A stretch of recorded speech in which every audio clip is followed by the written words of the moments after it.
ओम नमो भगवते वासुदेवाय। श्रीमद् भागवत महापुराण की जय। श्रीमद् भागवत महात्म्य पहला अध्याय। देव ऋषि नारद की भक्ति से भेंट। सच्चिद आनंद स्वरूप भगवान श्री कृष्ण को हम नमस्कार करते हैं, जो जगत की उत्पत्ति, स्थिति और विनाश के हेतु तथा आध्यात्मिक, आदि दैविक और आदि भौतिक तीनों प्रकार के तापों का नाश करने वाले। जिस समय श्री सुखदेव जी का यज्ञोपवीत संस्कार भी नहीं हुआ था तथा लौकिक वैदिक कामों के अनुष्ठान का अवसर भी नहीं आया था, तभी उन्हें अकेले ही संन्यास लेने के लिए घर से जाते देखकर उनके पिता व्यास जी विरह से कातर होकर पुकारने लगे, बेटा बेटा तुम कहाँ जा रहे हो। उस समय वृक्षों ने तन्मय होने के कारण श्री सुखदेव जी की ओर से उत्तर दिया था। ऐसे सर्वभूत हृदय स्वरूप श्री सुखदेव जी को मैं नमस्कार करता हूँ। एक बार भगवत कथा अमृत का रसास्वादन करने में कुशल मुनिवर शौनक जी ने नैमिषारण्य क्षेत्र में विराजमान महामती सूत जी को नमस्कार करके उनसे पूछा। शौनक जी बोले, सूत जी, आपका ज्ञान अज्ञान अंधकार को नष्ट करके करोड़ों सूर्यों के समान है।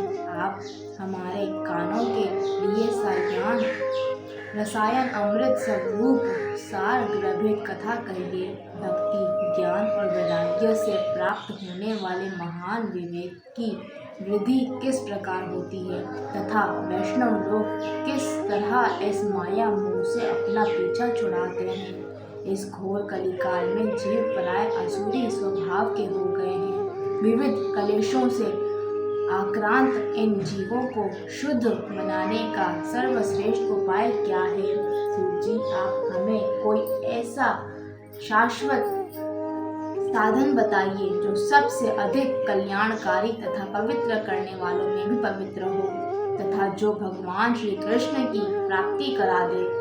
चिंतामणि केवल लौकिक सुख दे सकती है और कल्पवृक्ष अधिक से अधिक स्वर्गीय संपत्ति दे सकता है, परंतु गुरुदेव प्रसन्न होकर भगवान का योगी दुर्लभ नित्य वैकुंठ धाम दे देते हैं। सूत जी ने कहा, शौनक जी, तुम्हारे हृदय में भगवान का प्रेम है, इसलिए मैं विचार कर तुम्हें संपूर्ण सिद्धांतों का निष्कर्ष सुनाता हूँ, जो जन्म मृत्यु के भय का नाश कर देता है, जो भक्ति के प्रवाह को बढ़ाता है और भगवान श्री कृष्ण की प्रसन्नता का प्रधान कारण है।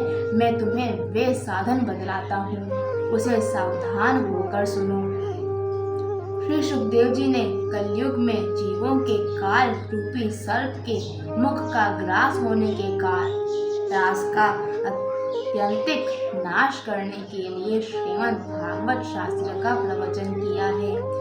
मन की शुद्धि के लिए इससे बढ़कर कोई साधन नहीं है। जब मनुष्य के जन्म जन्मांतर का पुण्य उदय होता है, तभी उसे इस भगवान शास्त्र की प्राप्ति होती है। जब सुखदेव जी राजा परीक्षित को ये कथा सुनाने के लिए सभा में विराजमान हुए, तब देवता लोग उनके पास अमृत का कलश लेकर आए।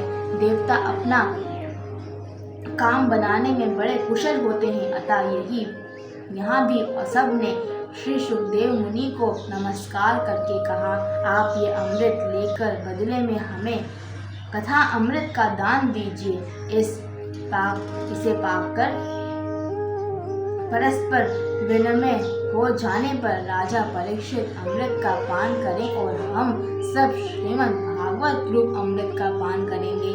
इस संसार में कहाँ कांच और कहाँ महामूल्य मणि तथा कहाँ सुधा और कहाँ कथा।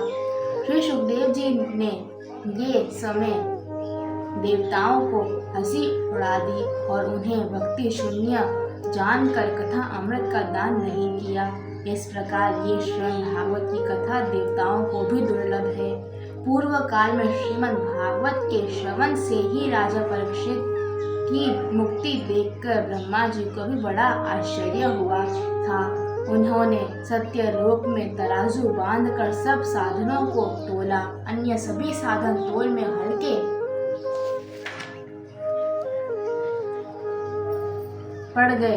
अपने महत्व के कारण भागवत ही सबसे भारी रहा। ये देखकर सभी ऋषियों को बड़ा विस्मय हुआ। उन्होंने कलयुग में इस भागवत रूप भागवत शास्त्र को ही पढ़ने सुनने से तत्काल मोक्ष देने वाला निश्चय किया। सप्ताह विधि से श्रवण करने पर ये निश्चय भक्ति प्रदान करता है। पूर्व काल में इस दयापरायण सनकादि ने देवर्षि नारद को सुनाया था। यद्यपि देवर्षि ने पहले ब्रह्मा जी के मुख से इसे श्रवण कर लिया था, तथापि सप्ताह श्रवण की विधि तो उन्हें सनकादिक ने ही बताई थी। शौनक जी ने पूछा, संसार की प्रपंच से मुक्त एवं विचरणशील नारद जी का सनकादि के साथ संयोग कहाँ हुआ और विधि विधान के श्रवण में उनकी प्रीति कैसे हुई? सूत जी ने कहा, अब मैं तुम्हें वे भक्ति पूर्ण कथा सुनाता हूँ जो श्री सुखदेव जी ने मुझे अपना अनन्य शिष्य जानकर एकांत में सुनाया था। एक दिन विशालापुरी में वे चारों निर्मल ऋषि सत्संग के लिए आए। वहां उन्होंने नारद जी को देखा। सनकादिक ने पूछा, ब्राह्मण, आपका मुख उदास क्यों हो रहा है? आप चिंतातुर कैसे हैं? इतनी जल्दी जल्दी आप कहाँ जा रहे हो और आपका आगमन कहाँ से हो रहा है? इस समय तो आप उस पुरुष के समान व्याकुल जान पड़ते हो जिसका सारा धन लुट गया हो। आप जैसे आसक्ति रहित पुरुषों के लिए ये उचित नहीं है। इसका कारण बतलाइए। नारद जी ने कहा, मैं सर्वोत्तम लोक समझकर पृथ्वी में आया था। यहाँ पुष्कर, प्रयाग, काशी, गोदावरी, हरिद्वार, कुरुक्षेत्र, श्रीरंग और सेतु बंधन आदि कई तीर्थों में इधर उधर विचरता रहा, किंतु मुझे कहीं भी मन को संतोष देने वाली शांति नहीं मिली। इस समय धर्म के सहायक कलयुग ने सारी पृथ्वी को पीड़ित कर रखा है। अब यहाँ सत्य, तप, शौच, दया, दान आदि कुछ भी नहीं है।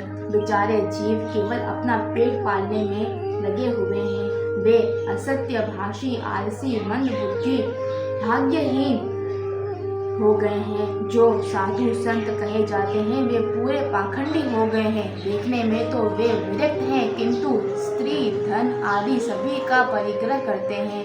घरों में स्त्रियों का राज्य है। साले सलाहकार बने हुए हैं और लोभ से लोग कन्या विक्रय करते हैं और स्त्री पुरुषों में कलह मचा रहता है। महात्माओं के आश्रम, तीर्थ और नदियों पर यौवनों अधिकार हो गया है। उन दुष्टों ने बहुत से देवालय भी नष्ट कर दिए हैं।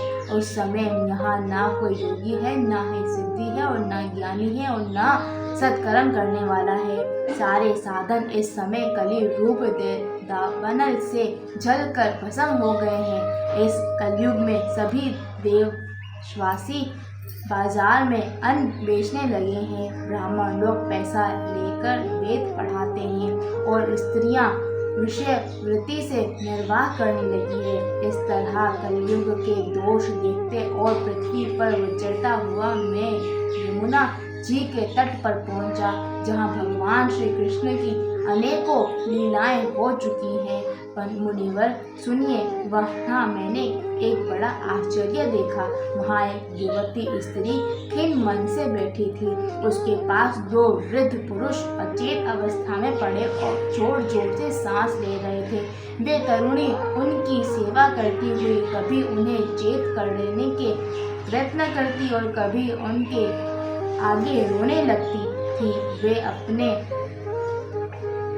शरीर के रक्षक परमात्मा को दसों दिशाओं में देख रही थी। उसके चारों ओर सैकड़ों स्त्रियां उसे पंखा, जल आदि कर रही थी और बार बार समझाती जाती थी। दूर से ये सब चरित्र देखकर मैं कुतूहलवश उसके पास चला गया। मुझे देखकर वह युवती खड़ी हो गई और बड़ी व्याकुल होकर कहने लगी। युवती ने कहा, अजी महात्मा जी, क्षण भर ठहर जाइए और मेरी चिंता को भी नष्ट कर दीजिए। आपका दर्शन तो संसार के सभी पापों को सर्वथा नष्ट कर देने वाला है। आपके वचनों से मेरे दुख की भी बहुत कुछ शांति हो जाएगी। मनुष्य का जब बड़ा भाग्य होता है तभी आपके दर्शन हुआ करते हैं। नारद जी कहते हैं, तब मैंने उस स्त्री से पूछा, देवी तुम कौन हो? ये दोनों पुरुष तुम्हारे क्या होते हैं और तुम्हारे पास ये कल्याणमय देवियां कौन हैं? तुम हमें विस्तार से अपने दुख का कारण बताओ। युवती ने कहा, मेरा नाम भक्ति है। ये ज्ञान और वैराग्य नामक मेरे पुत्र हैं। समय के फेर से ही ये ऐसे बूढ़े हो गए हैं और ये दिव्या गंगा जी आदि नदियां हैं, ये सब मेरी सेवा करने के लिए ही आई हैं। इस प्रकार साक्षात देवियों के द्वारा सेवित होने पर भी मुझे सुख शांति नहीं है। तपोधन, अब ध्यान देकर मेरा वृतांत सुनिए। मेरी कथा वैसे तो प्रसिद्ध है, फिर भी उसे सुनकर आप मुझे शांति प्रदान करें। मैं द्रविड़ देश में उत्पन्न हुई, कर्नाटक में बड़ी हुई और कहीं कहीं महाराष्ट्र में सम्मानित हुई, किंतु गुजरात में मुझको बुढ़ापे ने आ घेरा। वहाँ घोर कलयुग के प्रभाव से पाखंडियों ने मुझे अंग भंग कर दिया। चिरकाल तक ये अवस्था रहने के कारण मैं अपने पुत्रों के साथ दुर्बल और निस्तेज हो गई। अब जब से मैं वृंदावन आई हूँ, तब से मैं पुनः परम सुंदरी स्वरूपवती नव युवती हो गई हूँ, किंतु सामने पड़े हुए ये दोनों मेरे पुत्र थके मांदे दुखी हो रहे हैं। अब मैं ये स्थान छोड़कर अन्यत्र जाना चाहती हूँ। ये दोनों बूढ़े हो गए हैं, इसी दुख से मैं दुखी हूँ।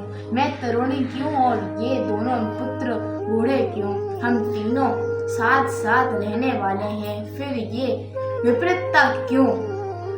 होना तो ये चाहिए कि माता बूढ़ी और पुत्र तरुण। इसी से मैं आश्चर्यचकित चित्त से अपनी इस अवस्था पर शोक करती हूँ। आप परम बुद्धिमान एवं योग निधि हैं, इसका क्या कारण है, मुझे बताइए। नारद जी ने कहा, साध्वी, मैं अपने हृदय में ध्यान दृष्टि से तुम्हारे संपूर्ण दुख का कारण देखता हूँ। तुम्हें विषाद नहीं करना चाहिए, श्री हरि तुम्हारा कल्याण करेंगे।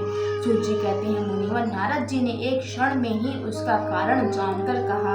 नारद जी ने कहा, देवी सावधान होकर सुनो, ये दारुण कलयुग है। इसी से इस समय सदाचार, योग मार्ग और तप आदि सभी लुप्त हो गए हैं। लोग शिष्टा और दुष्कर्म के लगकर घासुर बन रहे हैं। संसार में जहाँ देखा वहीं सत्पुरुष दुख से मलान है और दुष्ट सुखी हो रहे हैं। इस समय जिस बुद्धिमान पुरुष का धैर्य बना रहे, वही बड़ा ज्ञानी या पंडित है। पृथ्वी कर्मश प्रति वर्ष शेष जी के लिए भार रूप होती जा रही है। अब ये छूने योग्य तो क्या देखने योग्य भी नहीं रह गई है और ना इसमें कहीं मंगल ही दिखाई देता है। अब किसी को पुत्रों के साथ तुम्हारा दर्शन भी नहीं होता। विषय अनुरोध के कारण अंधे बने हुए जीवों से अपेक्षित होकर तुम बुजुर्ग हो रही थी। वृंदावन के संयोग से तुम फिर नवीन तरुणी हो गई हो, अतः ये वृंदावन धाम धन्य है, जहाँ भक्ति सर्वत्र नृत्य करती रहती है। परंतु तुम्हारे इन दोनों पुत्रों का यहाँ कोई ग्राहक नहीं है, इसलिए इनका बुढ़ापा नहीं छूट रहा है। यहाँ इनको कुछ आत्मा सुख की प्राप्ति होने के कारण ये सोते से जान पड़ते हैं। भक्ति ने कहा, राजा परीक्षित ने इस पापी कलयुग को क्यों रहने दिया? इसके आते ही सब वस्तुओं का सार न जाने कहाँ चला गया है। करुणा में श्री हरि से भी ये अधर्म कैसे देखा जाता है? मुने, मेरा ये संदेह दूर कीजिए। आपके वचनों से मुझे बड़ी शांति मिली है। नारद जी ने कहा, बाले, यदि तुमने पूछा है तो प्रेम से सुनो। कल्याणी, मैं तुम्हें सब बताऊंगा और तुम्हारा दुख दूर हो जाएगा। जिस दिन भगवान श्री कृष्ण इस लोक को छोड़कर अपने परम धाम को पधारे, उसी दिन से यहाँ संपूर्ण साधनों को बाधा डालने वाला कलयुग आ गया। दिग्विजय के समय राजा परीक्षित की दृष्टि पड़ने पर कलयुग दीन के समान उनकी शरण में आया। भ्रमण के समान सारग्रही राजा ने ये निश्चय किया कि इसका वध मुझे नहीं करना चाहिए, क्योंकि जो फल तपस्या, योग एवं समाधि से भी नहीं मिलता, कलयुग में वही फल श्री हरि कीर्तन से भी भली भांति मिल जाता है। इस प्रकार सारहीन होने पर भी उसे इस एक ही दृष्टि से सारयुक्त देखकर उन्होंने कलयुग में उत्पन्न होने वाले जीवों के सुख के लिए इसे रहने दिया था। उस समय लोगों के कुकर्म में प्रवृत्त होने के कारण सभी वस्तुओं का सार निकल गया है और पृथ्वी के सारे पदार्थ बीजहीन भूसे के समान हो गए हैं। ब्राह्मण केवल अन्न अनादि के लोभ से फिर घर एवं जन जन को भगवत की कथा सुनाने लगे हैं। इसीलिए कथा का सार चला गया। तीर्थों में नाना प्रकार के अत्यंत घोर कर्म करने वाले नास्तिक और नारकी पुरुष भी रहने लगे हैं। इसलिए तीर्थों का भी प्रभाव जाता रहा। जिनका चित्त निरंतर काम, क्रोध, महान और लोभ और तृष्णा से तपता रहता है, वे भी तपस्या का ढोंग करने लगे हैं। इसलिए तपस्या का सार भी निकल गया। मन पर काबू न होने के कारण तथा लोभ, दंभ और पाखंड का आश्रय लेने के कारण एवं शास्त्र का अभ्यास न करने से ध्यान योग का फल भी मिट गया।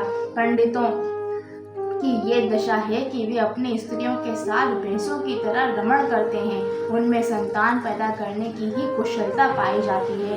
भक्ति साधन, मुक्ति साधन वे सर्वथा अकुशल हैं। संप्रदाय अनुसार प्राप्त हुई वैष्णवता भी कहीं देखने में नहीं आती। इस प्रकार जगह जगह सभी वस्तुओं का सार लुप्त हो गया है।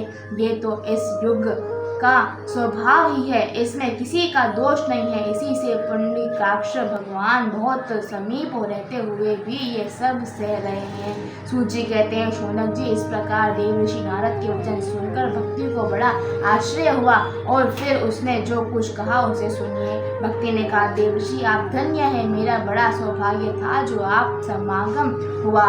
संसार में साधुओं का दर्शन ही समस्त सिद्धियों का परम कारण है। आपका केवल एक बार का उपदेश धारण करके कयाधु कुमार प्रहलाद ने माया पर विजय प्राप्त की ली और ध्रुव ने भी आपकी कृपा से ही ध्रुवपद को प्राप्त किया था। आप सर्व मंगलमय और साक्षात श्री ब्रह्मा जी के पुत्र हैं। मैं आपको नमस्कार करती हूँ।